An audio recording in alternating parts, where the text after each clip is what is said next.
guy is beating the greatest team. Well, this is scary. I didn't like it.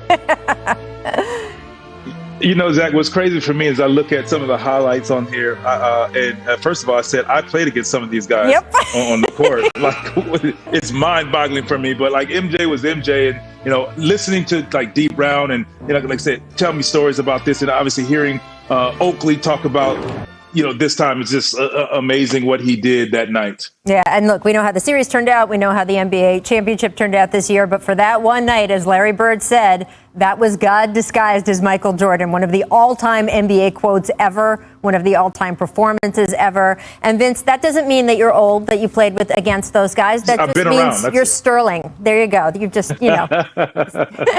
Pacers center Miles Turner will be out indefinitely due to a toe injury. This is such a bummer. The team announced it on Monday. An MRI revealed he has a partial tear of his plantar plate in the big toe on his right foot. Say that 6 times fast. Even worse, try having it. It stinks. Vince, how much are the Pacers going to miss him? Oh, absolutely. I mean, shooting, defensively. I mean, he's been protecting the rim like that. He's very reliable. I watched him play obviously against the Hawks, and just, I mean, you see it in the clip there. Like they rely on him. You can, and when you can rely on a shot blocker, your defense, you now can feel comfortable with stepping up, and you just channel them right on down to your shot blocker, and you start your break. So this is a big miss, and he's been playing great basketball. He has. Yeah, he's the foundation of their defense. I think he was going to appear on a lot of Defensive Player of the Year ballots. Maybe he still will. If they're healthy, the Pacers have enough juice to survive this and stay in one of the 9 or 10 spots. They're 2 games clear of 11. But they, like every other team in the NBA, they're never healthy on a day-to-day basis in this compressed season. So this could get dangerous for them falling out of the play-in. Yeah, it feels like almost, and not all, but almost every team has had some sort of big major injury hit. It's the ones getting hit now that you really feel bad for, since of course it affects playoff positioning and then the postseason itself. All right, guys, more cheery topic. Here's a look at the new Jordan Zion 1s. It's the first signature shoe for Zion Williamson. He's going to debut them on the court tonight in Brooklyn.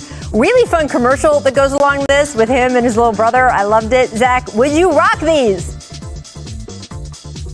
I'm not cool enough to rock those, even though my name starts with Z. There's little Z's built into the shoe. Maybe I should rock them, but I'm not cool enough. But kudos to Zion for already having a shoe deal at age 20 or whatever he is. I mean, he's a preposterous player, so it's an unusual thing, and he's an unusual player. I mean, they make him. They look shifty. They look like they're light, and you can fly. So I tell you what, he's going to sell a lot. He's going to sell a lot of shoes. Vince, what was it like for you the first time you had your signature shoe come out with your name on it? Because that's the moment Zion has tonight. I can't even explain. It's kind of like being drafted. Yeah. I mean, it's that feeling, because you know you wear a lot of shoes, like we talk about Kobe Bryant. Where I grew up, there's the Michael Jordans, the Converse, you know, showing my age here. We're talking about cons, but, you know, you had all of these different shoes. And then all of a sudden now you can walk in the store and see a kid or say, I would like the Shocks, the Vince Carters or whatever. And it's just an unbelievable feeling. And, you know, it's always a part of history, whether the shoes are in production or not. It's an opportunity that not many guys get the chance to not only have a signature shoe, but have some say-so in. And it was just a great time for me. It's a huge, huge moment. And by the way, don't trash talk my Chuck Taylors. I love those shoes still. I have them, exactly. But it really means something. And with the amount of money that players now make from shoe contracts, in some ways, I mean, that is your primary job. But a lot of these guys make more from a place like Nike than they make from their annual salary. So the idea that the company that you work for has recognized you as the best of the best, and that you, as you say, Vince, it's iconic that your shoe, it's always going to be your shoe, and that will go down in NBA history. All right, I want to break down the matchup tonight between the Pelicans and the Nets, as long as we're talking Zion. Zach, do you expect Zion to exploit the front court defense of Brooklyn tonight? What do you think? I mean, Zion exploits pretty much every defense, so I'm pretty confident he's going to exploit the Nets defense. Really, it just depends on who wins this game. Really depends on just who's available for the Nets, just like every other time. But the Pelicans are a great offensive team. Zion's going to score like bonkers, like always. It's just a matter of, can they defend, and will they fall apart in crunch time like they seem to do every time they have a lead late in the game, and who plays for the Nets? I agree. I mean, Zach, you took the words out of my mouth. It's just like he's exploited all defenses, in all bigs and all smalls, and whoever's tried to guard them. So this is one the same in my opinion. I don't expect to see DeAndre Jordan guard them very much because you have a Steven Adams. Who else are you going to put on that big man right there? But Jeff Green's, I hope he's getting some rest, as well as Blake Griffin and Alizé Johnson, because they're going to share this. Good luck, buddy. They're going to share. And Uncle Jeff is my guy.